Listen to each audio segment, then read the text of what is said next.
Dati tayo'y mga kaaway ng Diyos. Ngunit tinanggap niya tayo bilang mga kaibigan sa pamamagitan ng pagkamatay ng kanyang anak. At dahil dito, maliligtas tayo sapagkat si Kristo ay buhay. Anong katayuan mo dati? Kaaway. Tama ba? Diba? Dating kaaway ka. Ang ginagawa natin, yung nakalulugod sa dyablo, yun ang ginagawa natin dati. Pero ngayon, na anak ka ng Diyos, ang binibigyan mo ng kaluguran, yung Diyos. Hello, nakuha po natin?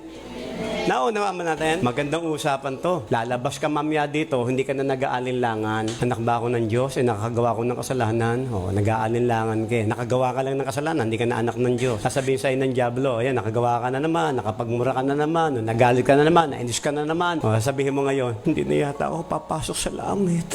Di ba? Napakasinungaling talaga ng dyablo. Gagawa ng kalokohan sa atin. Ikaw naman, sasang-ayunan mo yung kalokohan niya. Sabi mo sa iyong katabi, tapos na yung kalokohan yon.